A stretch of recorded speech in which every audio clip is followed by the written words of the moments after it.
All right, welcome back, Inebri-ites. So we've started to kind of like bring back in some of the people who we've recorded with in the beginning, in the days of our shitty mic, and now we have a good mic, so you can actually hear some of those people. What? There's like a heart and an 8 on it. Yeah, that's so. If you have 8 people, then you have to like turn it to that. If you're in love with the person, you have to turn it to that. That's interesting. Don't ask about the circle. What does the infinity do? I don't know. I'm making this shit up. I don't know anything about that. So if you recognize the voice, that means you're a listener of our past podcasts, and the recording wasn't quite as bad as I felt it was, but we're back with Kyle Powers. So welcome back, sir. Thanks, man. So it was about a year ago-ish, yeah, give or take. About right. And so we brought you in because we wanted a tattoo artist. Yeah. And then, as it turns out, see, I'm going to be insulting, and I'm kind of doing it on purpose. And we found out you're a real artist. Oh, see? All right. See how this works. Yeah, no, but you've entered some paintings into our art shows, and not only are they amazing, you've been taking home pretty consistent prizes. You just won second in our one this fall. The spring one, I think you won People's Choice and something else. I don't know what the other one was. I don't remember People's Choice. Yeah. Yeah. So, when did you start painting? Was that like a pre-tattoo thing or post-tattoo thing? Or? I would say I started before I started tattooing. Yeah. So I've been doing that for longer, but I've probably done more tattoos than paintings in the past. Yeah.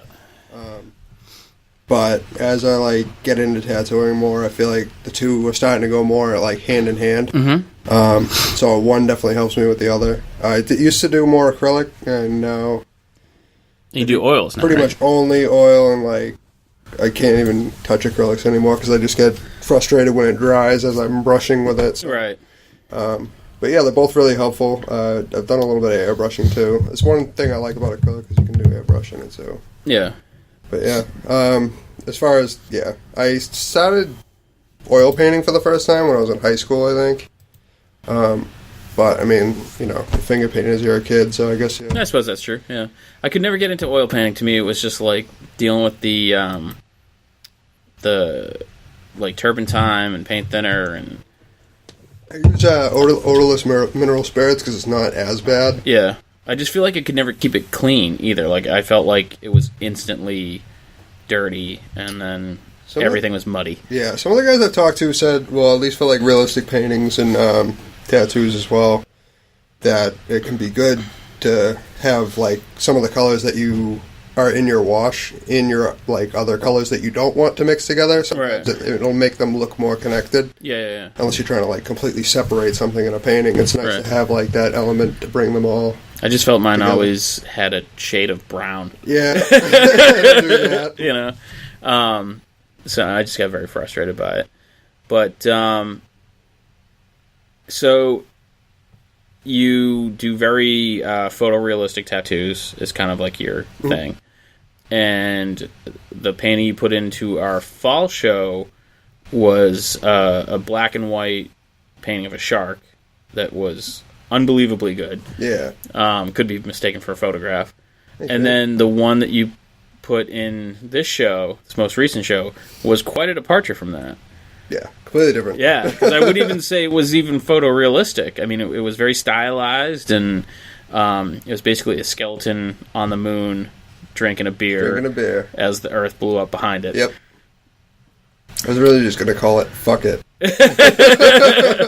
Could have, that's fine. I was going to put a skeleton grilling on the background, too. Yeah. I just don't want to look at this anymore. I spent 4 months on that, and I kept it on my wall, and then every time I got blown off for a tattoo, I would just pull it down and then just paint for the day and work on it, and it took an ungodly amount of time.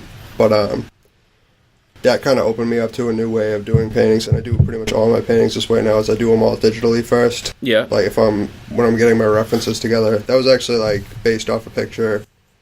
I don't know what astronaut it was, but it was a picture of a guy on the moon, and then I photoshopped a skull. I took my own reference picture for the skull, and then photoshopped it all together.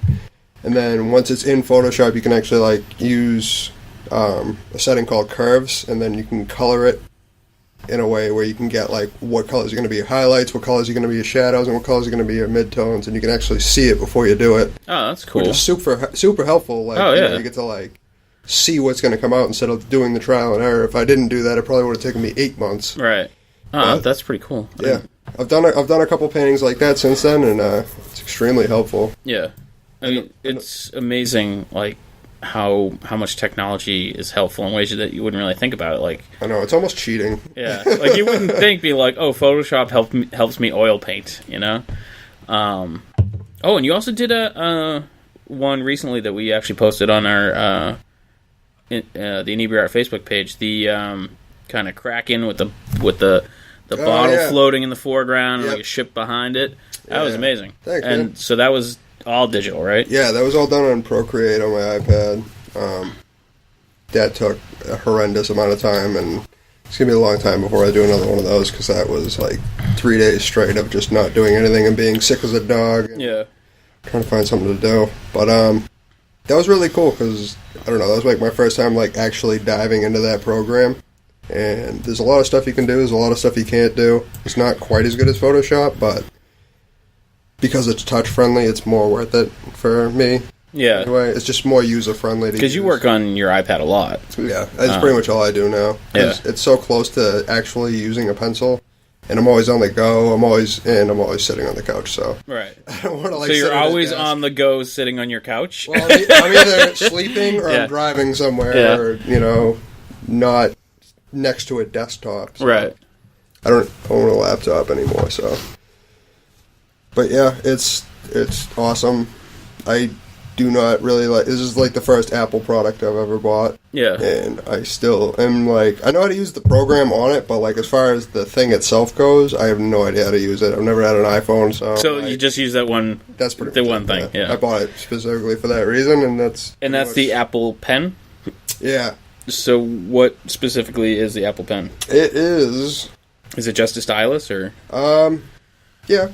Yeah. I mean, you can use it to, like, pick your teeth, I guess, though. Yeah. But, it, like...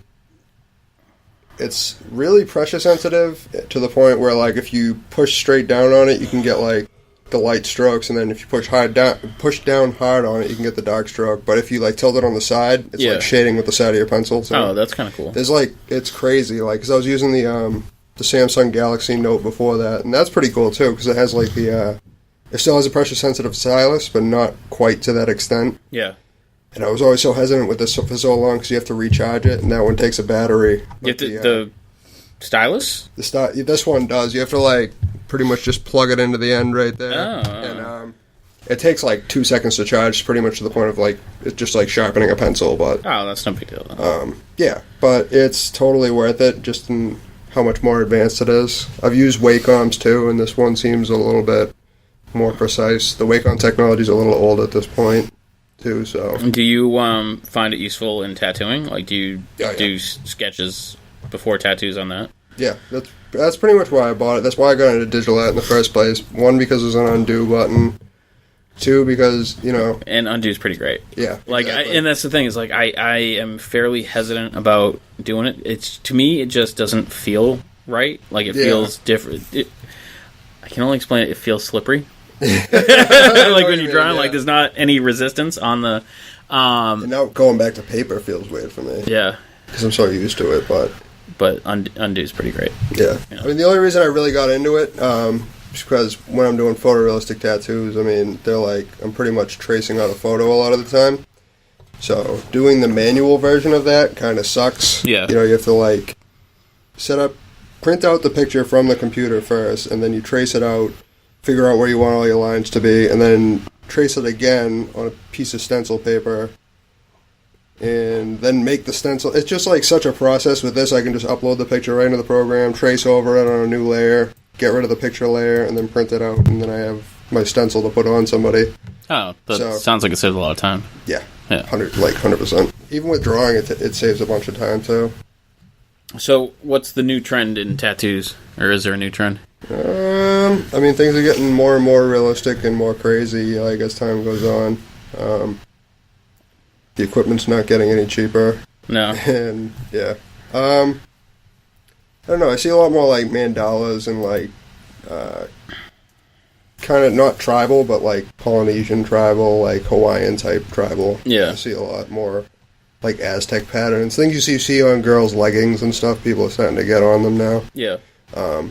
It's actually a really cool style. It's totally different than what I do, but I've been doing it anyway. It's actually pretty fun. It's nice to change it up every now and then. Yeah. Yeah, it's kind of so you don't get too stuck in a rut or whatever. Yeah, because, I mean, realism, you don't use, like, any lines at all, and then that's just all lines, so... Yeah. Is it harder to do lines or to kind of do the gradations?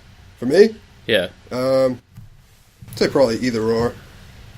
I usually do more, like, shading type stuff. Yeah. I feel more comfortable with it, but even when I do shading, I still incorporate the liners, just not in the traditional sense of how they're supposed to be used. So... But, like, getting a hard, crisp line, is that, like, really difficult? It can be. Yeah. The person's skin is a huge factor in that. Some people's skin do not take ink, and you really gotta try to push it in there. Some people just take it like you barely even have to put any effort into it. Huh, okay. But there's a couple different ways to build a line. There's one where you can just, like, write it like a pen, or you can do small circles to build up a line. Yeah. There's a couple different ways to go about it, but they all pretty much have the same end product. Building up a line, you get thicker lines because the needles only get so big. Mm-hmm. But, yeah. And so, how long has tattooing been legal in Massachusetts? It hasn't been all that long. 18 years almost now. Is it? Yeah. Fuck. You're old. 2000. Really? I know, it doesn't seem Jesus. like that. I feel like it was... What fucking year is it? I'm waiting like 5 years or something. So, do you feel it's been... like, is it welcome now? Like, do people still kind of like... No. No? Short answer. Next question. It is and it isn't. I see a lot more nurses and police officers. We have a lot of police officers coming to our shop. Yeah. For tattoos. And, just to arrest Kyle. Yeah, they all have full sleeves and everything too, so it's getting a little bit more acceptable, but still neck tattoos are usually frowned upon. Anything on the face, anything like immediately visible. I feel like the hand and the neck is the cutoff point now, whereas it used to be anything from like the top of your arm that anybody could see at any given time. But yeah, it's getting a little bit better. I'm sure that there's still a lot of people that will not let you carry their groceries to their car. Yeah. Get covered, but which I've actually heard of from another tattoo artist. He went to go help an old lady with her groceries one time. She's like, "No, I'm all set. Like, get away from me. I don't have any money." Yeah. But yeah, I mean, it is definitely getting a little bit more acceptable than it once was. And it's like you never like to prejudge people, but there's something about a neck tattoo that you're like, that's a scary dude. Definitely. Yeah, I don't know why. It's something I'm noticing more is more and more people are like trying to start on their hands and necks, which is to start on their hands or necks. Yeah, that's weird. That is the opposite of what you should be doing. But everybody wants their first tattoo to be visible. They want to be cool and like be a badass, which I understand. Obviously, that's part of the reason when you're getting a tattoo. But it's always like the traditional way to do it that all the sailors did and stuff. They'd always like start from the inside out. Yeah. So, like, start on their chest or something? Yeah. There's actually a picture I saw online where it, like, shows, like, tattoos in 1950. And it's just, like, somebody cut off from, like, the short line up and, like, the sleeve lines and all in the chest and stuff. Yeah. And then somebody in 2017 or 2016, whenever it was made, and then it was just, like, the bottom of the forearm, the shins, and, like, the neck is where everybody has tattoos. And then the inside's all bare. So it's almost now like we do it more for show than for personal. Yep. Huh. I mean, they don't even always need to tell. I mean, it's starting to turn into more of an art form than a novelty, which it once was. Like, people are just getting things just because they look cool. Like, I mean, flowers don't have a lot of meaning. People are starting to, like, realize that it doesn't really need to have meaning for you to get it. Yeah. Which is cool. I did see one picture online, and it kind of, like, listed the meanings behind sailor tattoos. Like, what... like this one you traditionally got if you cross the international date line, and this one meant, you're this rank, and are there, and from what I understand, there are tattoos with meanings in, like, gangs and prison, but are there, like, are there kind of like Joe Average tattoos that like mean stuff? The meanings have started to change a little bit as time's going on. The spider web on the elbow thing, that's like... That was like a prison thing, right? Yeah, it's because you're like a spider caught in the fly, caught in the system, pretty much. Just like time served. And now it's just kind of like a... Standard elbow thing? I like craft beer and I have a long beard. But yeah. Guess we gotta go get a spider web tattoo.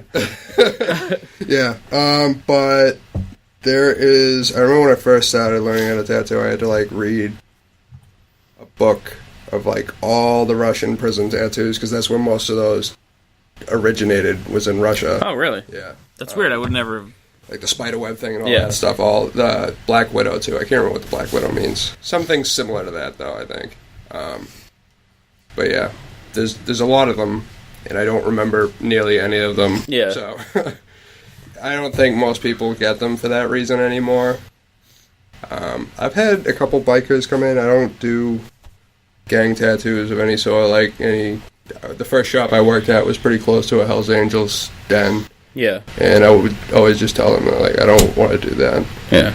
One of the guys I work with now, he joined a motorcycle club and got something for them, and now he's getting it covered up, and it's just a huge thing. And he's like, you should probably get that lasered first, because it's going to be, when you do a tattoo, you're not doing it thinking that, you're going to need to cover it up, so it's just dark. So he's, like, out of the motorcycle club? And yeah, it was a very, very short-lived thing. Yeah.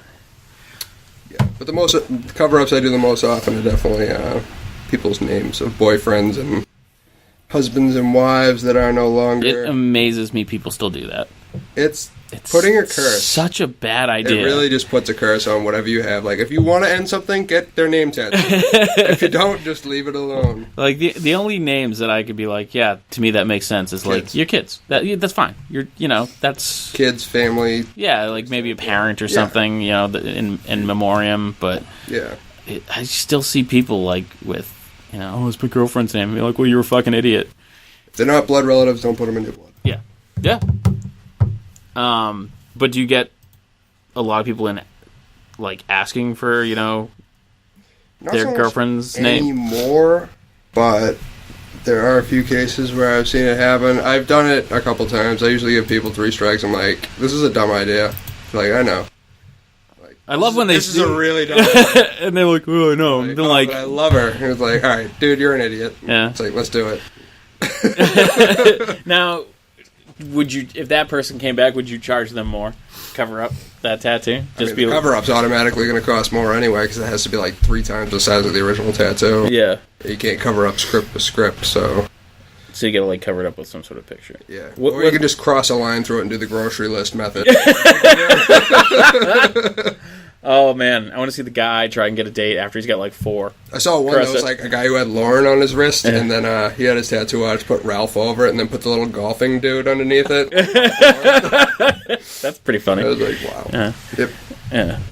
Another one had a portrait of his ex-wife that he turned into a devil. Oh, Jesus. I can't even imagine, like, why would that... Some people just... I like portrait tattoos, but... I like portrait tattoos. They're great, but it's just, like, I don't...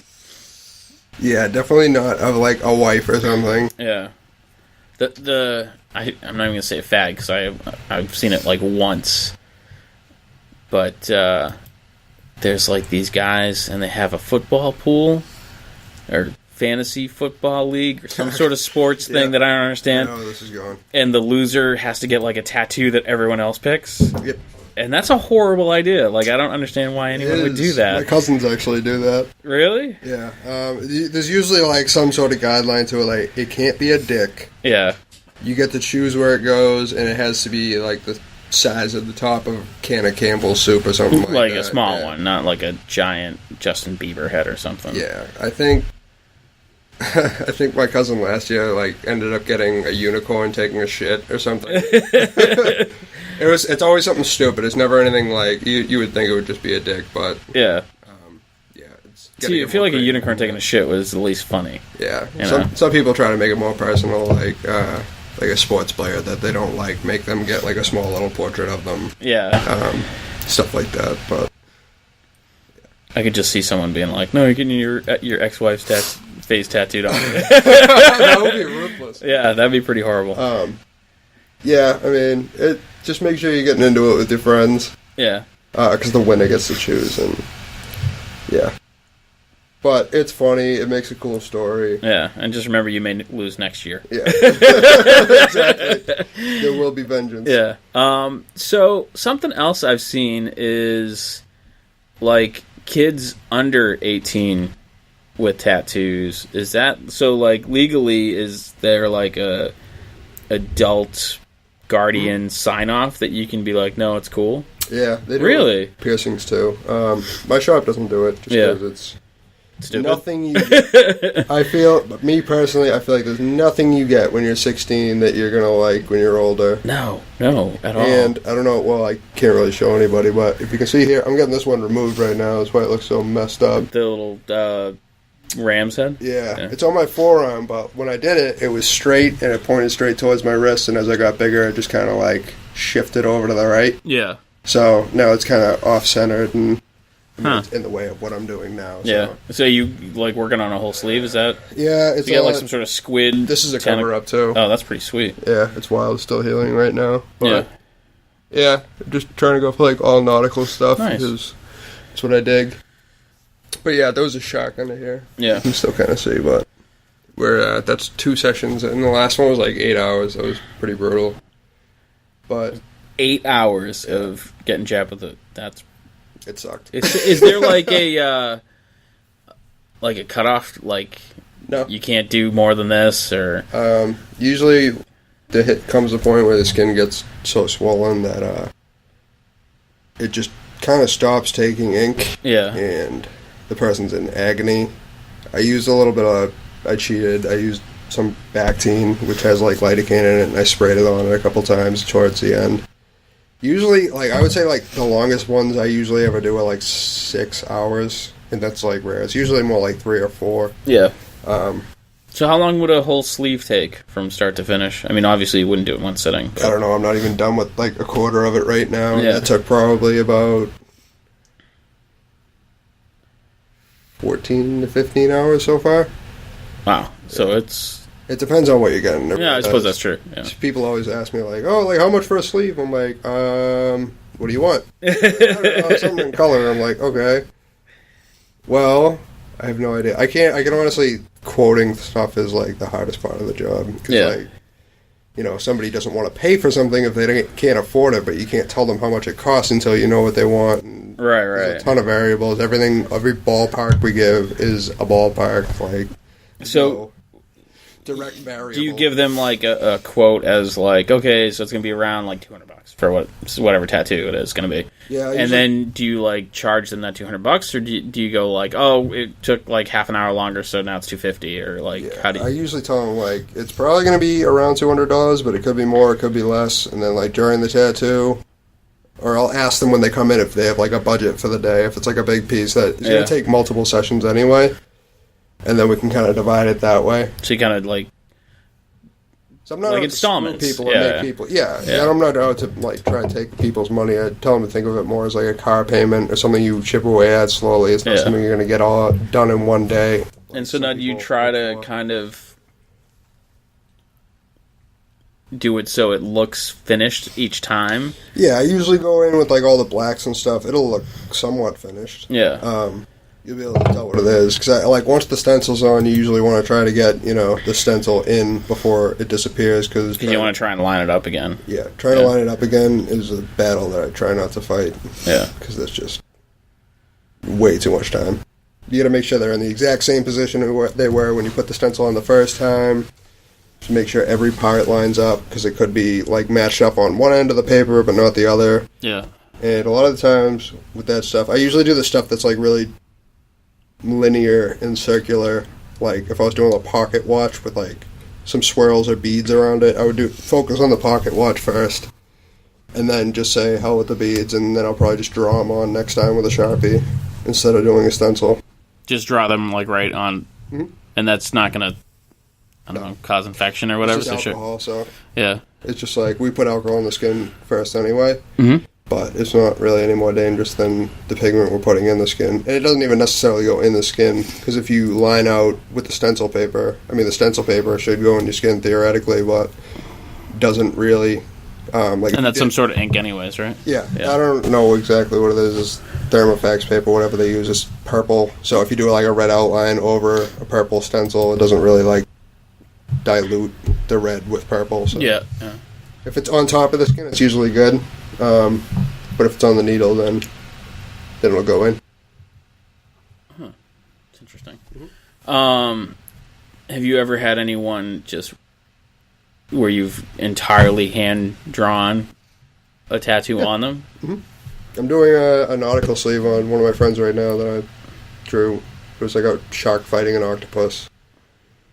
It's pretty intense. So that's going to take like a significant amount of time to draw it on them, and then you have to tattoo it? Yeah, I don't usually charge people for the drawing, though. It's just kind of... But you ever like draw it like the day before and then tattoo it the next day? Or? Yeah, I still have no idea what that thing is going to look like. Yeah. But I have like a set of rules that I use for everything that I do like that. It's pretty much the same as if I was to draw it on my iPad the night before. I'm just doing that part then. Right. But, as far as like, I feel like I apply the same techniques to make things look... I feel like I think more about how things are going to hold up than I do about how the image is going to read as if it were a painting. Yeah. So there's certain things, like when you're doing realism, that would be like really light next to each other, that you wouldn't be able to see a hard line, that you have to kind of put some more shading there just to make it stand out more. Mm-hmm. But yeah, it's all about contrast.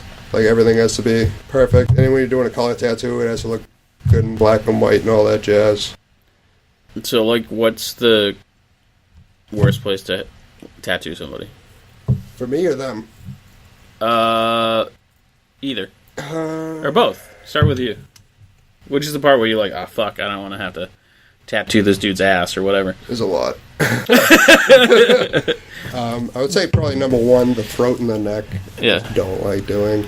Behind the ear. Because it's awkward, or just you just don't like the idea of doing awkward. The only people I've ever had get a neck tattoo as well are trying to like look up and like use their phone, or they're talking to me the entire time. Yeah. And I'm like, you have to shut up.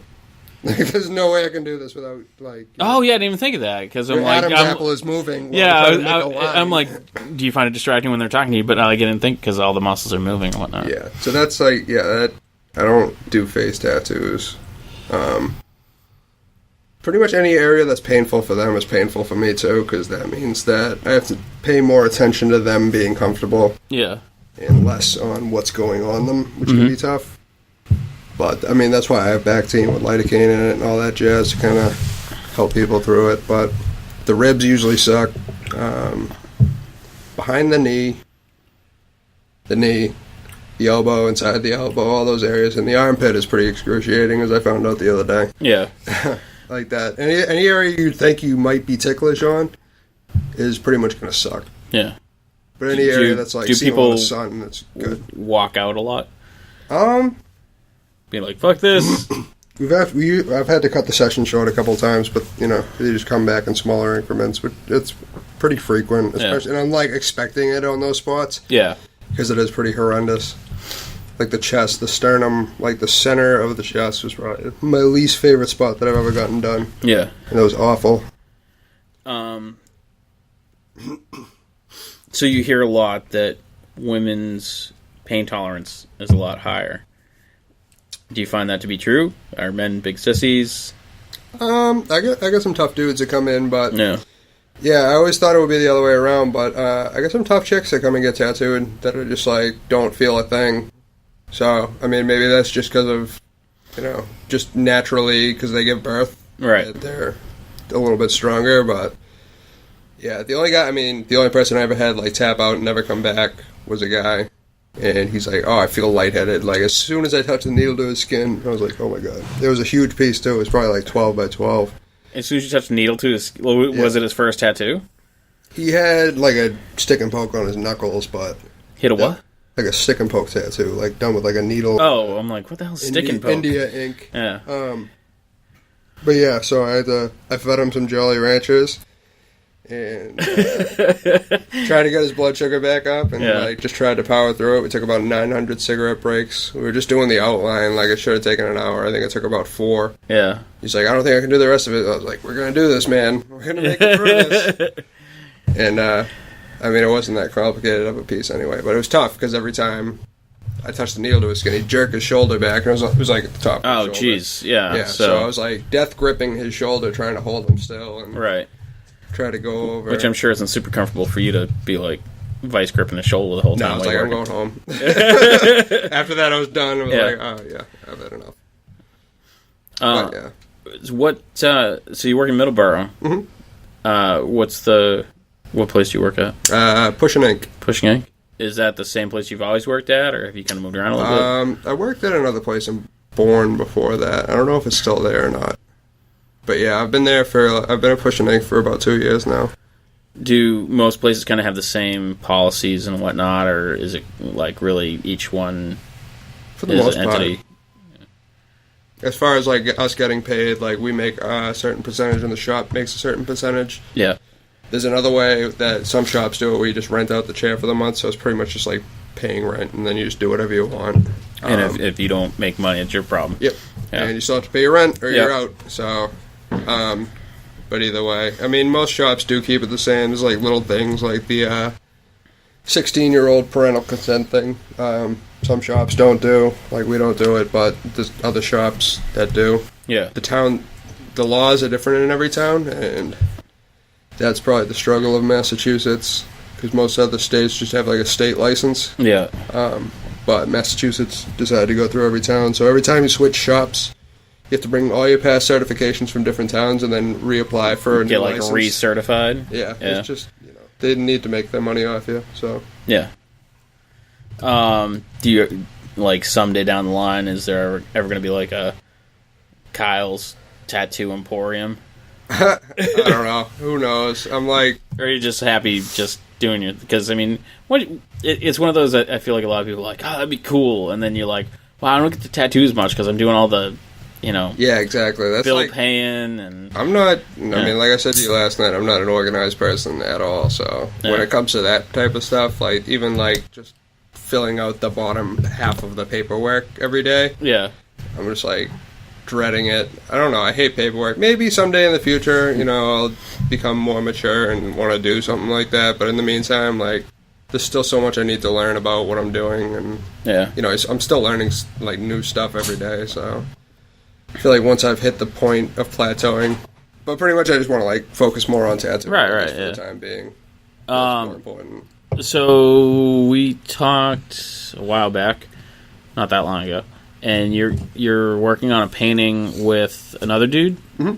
So, how do you like working collaboratively like that? Some people, yeah. Yeah. It depends. I mean, I've known him for a long time. He's the one who's doing my tattoo. We have kind of like similar tastes, but completely different styles at the same time. So how do you split up? It's a huge painting, right? It's 18 by 24, I think. So it's not. Oh, it's not super huge. It's big, but not. Yeah. So how do you split up the work? Like, was it his initial design and you're working on it too? Like, how do you? Because I think it's a cool idea. Like, just me personally, I'm like, I don't even know where I'd begin to like. I'm really good at individual subjects and like making things look realistic, like doing bodies and stuff like that. And he has more like he's the one who's really into. I'm gonna fuck this name up. Giger. Yeah. He's more into that kind of stuff where it's just like textures and like creatures and weird tentacles and stuff like that. Yeah. So I put a chick on a canvas, and then he did like a bunch of weird space shit around it. I added some like UFOs and other like singular objects, and he did the more like organic, flowy type stuff. So like you started with the chick in the middle, and he added some stuff, and you went back and added more. And yeah, we actually started with the golden ratio on this one. We decided, actually, I think he suggested that, because I've never actually done it in a painting before, intentionally, which was pretty cool, because it actually like does look a lot better than it would if we just did it. Yeah. With like her centered, but it definitely has like a flow to it. But yeah, we've been working on it at the same time, which is kind of cool. Oil paint gets wet really quick. This is the first collaborative oil painting I've ever done. So it's definitely interesting. I usually, like, after we finish for the day, I'll take it home and I'll, like, sketch it on my pad or whatever and see, like, what I want to do next to it. And then sometimes he'll go off that, sometimes he won't. We got a lot of different colors going on in it, so we're kind of just, like, playing around at this point. Yeah. I've worked with him on other stuff, too, though, and it usually comes out pretty cool. What are your plans for the painting when it's done? Are you guys going to do more? Are you going to try to do a show? I think we'll probably end up doing more, because, I mean, we've blasted through it pretty quick so far. We're not quite there yet, but we got a lot of it laid out in probably, like, 4 hours, I'd say. It's pretty much almost... We got, like, a solid 4 layers on in 4 hours, so... But yeah, and then, like, we're at the point of just, like, kind of passing it back and forth right now because we don't have free time at the same time. Right, yeah. Yeah, it is cool working with somebody else, though, because, like, a lot of the stuff in that painting I never would have thought of. Yeah. I think you just brought up kind of an interesting point, kind of, probably not intentionally, but, you know, I always hear people be like, oh, I can't draw. But then you're like, oh, we did 4 hours on this painting. So 2 people, that's 8 man-hours. And that's, like, you know, a fraction of the amount of time that you're going to spend on it. And it's like, you know, I think people be like, well, you know, I spent 20 minutes and this head doesn't look right. Yeah. I'm like, well, yeah, you spent 20 minutes on it. You know? So I think sometimes people just don't realize the amount of time that goes into individual paintings. And that's part of what makes, you know, artwork so expensive. I was going to say. Yeah, I feel it is kind of, like, frustrating for me sometimes, like, when people say that, like, oh, like, I want to, like, why doesn't my stuff look good? Like, I need to, like, get better. And it's like, well, how long did you spend on it? You're like, 15 minutes. Like, right. Well... It looks like you spent 15 minutes on it. Yeah, it's like, oh, I can't draw. It's like, well, I mean, if you're into it, you spend a lot of time on it. If you're not, then you just don't. Yeah. It's like, it's not, I feel like it's less about talent and more about just the fact that you're doing it repeatedly. And it's just muscle memory at a certain point. Right.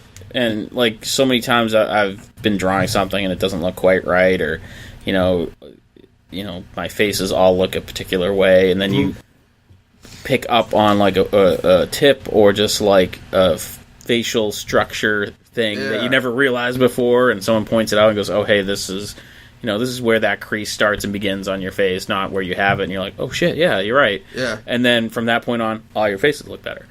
You know, so it's like learning the kind of structure and kind of how things are put together. I know what you mean, though. There's like a million Pinterest tutorials and stuff out there, which is actually, like, hugely helpful. I never thought it would be. But there's like anatomy books by Hogarth. I don't know what his first name is, but that was really helpful for me as far as, like, getting proportions right and stuff. And I mean, I focus pretty much all. We did the life drawing thing last night. I pretty much focus all on faces because I never do. Because you didn't want to draw the pregnant girl? Real nice. Not at all. I honestly should have, because I've never drawn a pregnant girl, but I told myself, like, the week before when I didn't draw any faces, I was like, all right, this week I'm focusing all on faces, and then next week I'm probably going to focus all on hands, because I never do that either. Yeah. I did hands, you know, because everybody struggles with hands, because they're fucking hard. Yeah.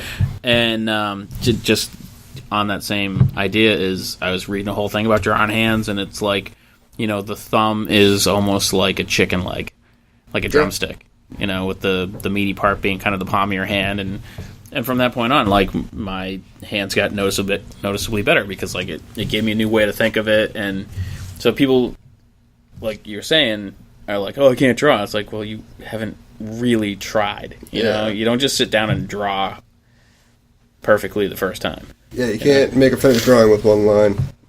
Yeah.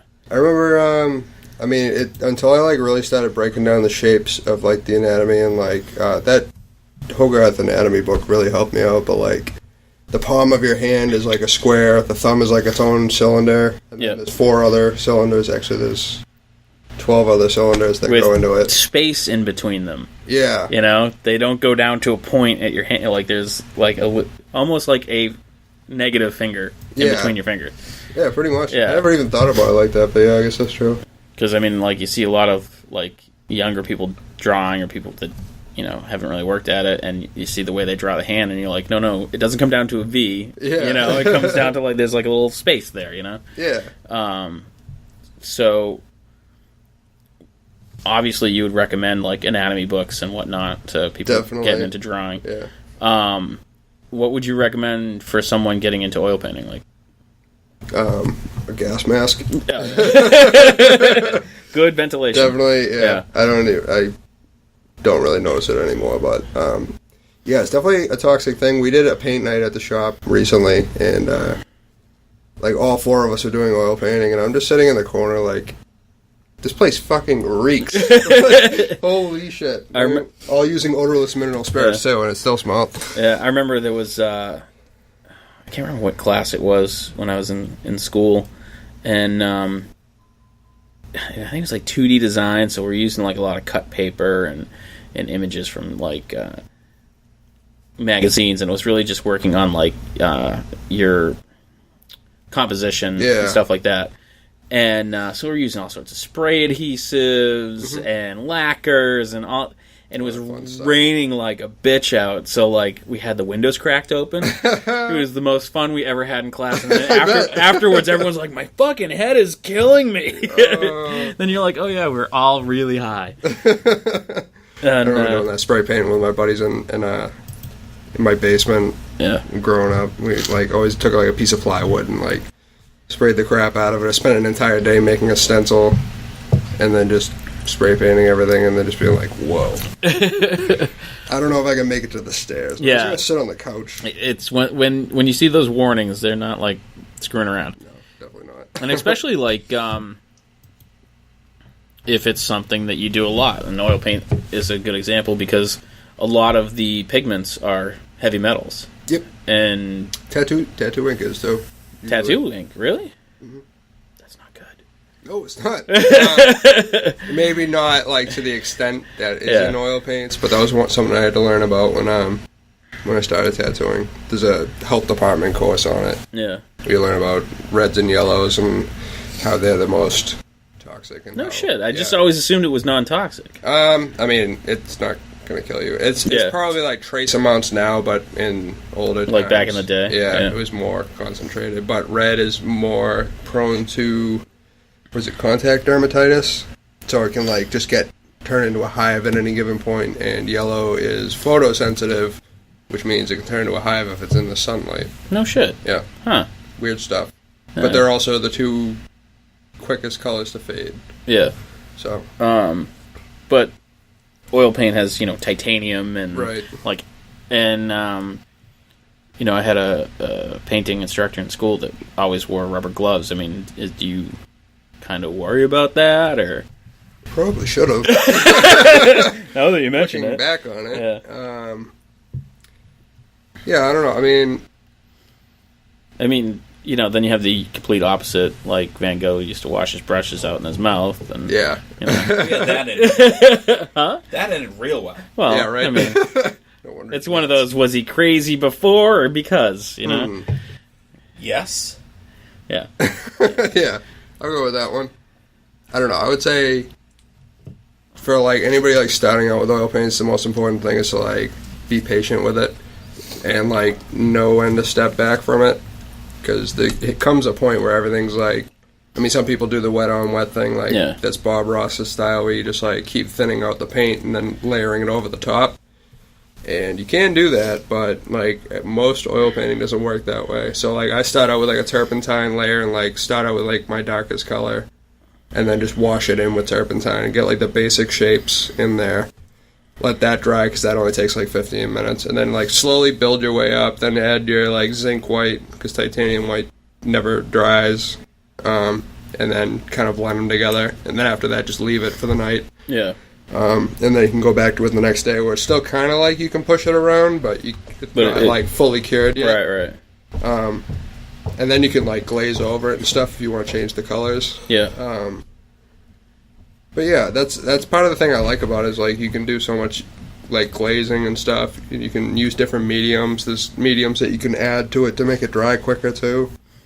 There's just every variable you could possibly think about with painting, you can control with oil painting. Yeah.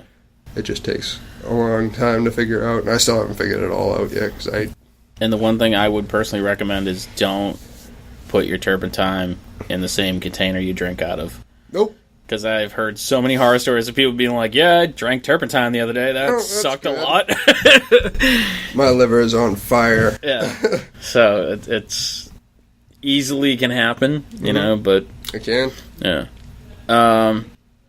So what's next for Kyle? Like, any big plans? I don't know. I think I want to start doing more digital painting and getting prints made of those and selling those. I feel like when I do an oil painting, it's tough to sell them because nobody wants to pay that much for a decoration. And that's the thing is, like, even the people who may want to, like, I would buy that skeleton astronaut in a heartbeat. It's just like, it's ridiculous. Don't have that kind of money. Especially in this economy. Like, and it's like, it's not even like it's a crazy price for a painting. I don't have that. Yeah, I wouldn't buy it either. I wish I did. But with the digital stuff, I mean, you can, like, print out, like, 12 of them. You're making the same amount of money, and more people are happy, more people can afford it. Right. People that want the art can afford it, and that's almost more important than, like, you know, just doing a piece and saying, oh, it's an oil painting. Right. Like, no, you just have a cool piece of art, and you can afford it, and you're not broke. The one that we talked about earlier, you're getting printed onto canvas, right? Mm-hmm. If people were interested, is there a website they can go check that out, or purchase it, or did you do them kind of like to order? I asked a couple people. I had a couple people request them, and I just made them to order. But if anybody else wants them, if they just like message me on Instagram or Facebook, just find me. It's Kyle Powers Tattoo on Instagram. I'll make one for you. It was pretty easy. The picture there? It's on. Yeah, it's on Instagram. Yeah. So you don't have like a website or an Etsy store? I probably should, huh? Yeah. No, I mean everything I do. I accept everybody's friend requests on Facebook, so I usually just go through there. But even the ones that are just like clearly just porn bots. Whatever. No, not those ones. It depends on how many mutual friends we have. Like, there's always like those couple friends. She has two friends. She's been on Facebook for a day and a half. Seems like a real nice lady. Yeah, she's requested me. Oh yeah, that's totally gonna happen. I think I know her. Yeah, you should definitely get an Etsy page or website or something. I did have one back in the day, but I found I had a hard time keeping track of it. I already have so many different forms of like media that I have to contact people on. Yeah. And that was one more, and I noticed somebody ordered something, and I hadn't checked it in like a month. And they had messaged me 3 times, like, where is my thing? Like, where is it? Oh, jeez. It was like a little $15 wood burning, but I was still like, oh, shit. Sorry. And I shipped it out. I like expedited it the next day, but I was like... Yeah. And that's... And like I said all the time that I need a fucking intern. Yeah. It's like... It's a job all in of itself, If there wasn't so many legal aspects to it, I would... want that too. It's not exactly a legal aspect when someone buys something and you don't send it to them. That's just kind of like how. As far as having like a tattoo apprentice and having to go through like the board of health and everything, and then you have to like tell your insurance, and then there's a different kind of insurance you need, and it costs more, and it's just chaos. And you're not paying somebody that's paying $1 million to get equipment and all that jazz. So like, if you have an apprentice, you have to carry extra insurance. Yep. Oh, that's crazy. Different kind of insurance, different kind of paperwork. There's a lot. So that's why nobody takes on apprentices. I was going to say, so like, what kind of how far do you have to walk across to become an apprentice? It's a bitch. Yeah, it's really tough, and it's really tough to even find somebody that's going to take you on. And once you do it, you have 2 years of struggle and working 8 jobs to try and support yourself while you're doing this job for free, however many days a week you can do it, if they even agree to let you do it that many days a week. Right. Because you have to do... I can't remember how many hours it is, but it equals out to about 2 years of a full-time job. Yeah, now, do you see that being a detriment to the industry? Like, as time goes on, like, I could see it being harder and harder for people to become tattoo artists and being fewer and fewer tattoo artists. I feel like the people that are strong-willed enough to make it through the apprenticeship are the ones that end up being the greatest artists. But yeah. So the ones you will lose will be like the shitty, tattoo artists that. Yeah, the ones. Well, I mean, you can't think of yourself like as a god, and a lot of people go into it like thinking, I can, I'm Kyle. the best. Like I'm the best. There's nothing better than me. But like you need to like, it's all about pretty much just paying your respect to like what you're doing and like that somebody's doing it. It's not like an electrician's apprenticeship where you're getting paid every week. And, Right. They're teaching you something so you can work for them. It's kind of like, we're giving you this so you can like do this wherever the hell you want for the rest of your life, and like you need to clean the toilets for a year first. Yeah. It's just like a lot of stuff like that. Like half of my apprenticeship had nothing to do with tattooing. It was just kind of paying your dues. Yeah. Paying your dues. That's pretty much what an apprenticeship is. Yeah. Paying the fee for getting taught something. Doing the bitch work. Doing the bitch work. Yep. That's what it's all about. So I think that about does it. So if you want to check out Kyle's art, you can. It was Kyle. Kyle Powers Tattoo on Instagram. And don't order from Etsy because it'll take you 6 months to get your wood burning, apparently. Maybe even years. It's been a while. But thanks for coming back, man. It was nice to sit down and have a conversation that is recorded correctly this time. It's a nice microphone. It is. It's a decent one. I mean, the last one, we just started. We didn't know what we were doing, so we're like, we're not going to spend a lot of money. Almost looks like it's going to get up and walk away. It's pretty beefy. So thanks for coming. Hopefully we'll see you at the next life drawing. No doubt. In December. Fish is a really nice guy. And so I believe this will be up in time. We have an Inebri-art Christmas party coming up December 20th at the New World Tavern. So we're going to start around 7 o'clock with recording our Christmas episode of the podcast. And, we welcome people to come down, shoot the shit with us. And then we are going to ideally have some live music and hang out and have some drinks and, hang out with all our friends that we don't get to spend enough time with. And so if you're in the area, Plymouth, Mass, Main Street, New World Tavern, come on in. Stop in. Buy us a beer. Ho, ho, Say ho. hello. Is the email in the outro? I think so. So if it's not, you can email us at inebriart@yahoo.com and say how awesome Fish is on Instagram. No, we don't have Instagram. See, I was trying to weave them together and I fucked it up. You don't have Instagram? I do. There's a hashtag for Inebri-art on Instagram. Is there really? There is. There's a lot of stuff on it, actually. No shit. Yeah. Should probably get on that, Andy. I'm going to look that up right now. So I'm looking that up. Thanks for listening. Do all the checking us out stuff, and we'll see you guys back here next week. So it's Miller time now, I guess. Thanks for listening to the Inebri-art podcast. And if you get a chance, we have Jam Packed with Matt and Jeff, another podcast that we put out where they review and talk about all things horror movie related. And then starting in September, we have 2 more podcasts coming out. The Bar Talk, hosted by Carl and Jordan, and they'll be talking to bartenders and owners and restaurant staff of all kinds about the crazy things they go through. So that'll be a lot of fun. And then we also have the Old Colony Cast, another weekly podcast about all things Plymouth and surrounding areas, events, anything going on, interesting people. So if you're a tourist or you live in the area, make sure you check that one out for all sorts of cool stuff. And thanks for listening.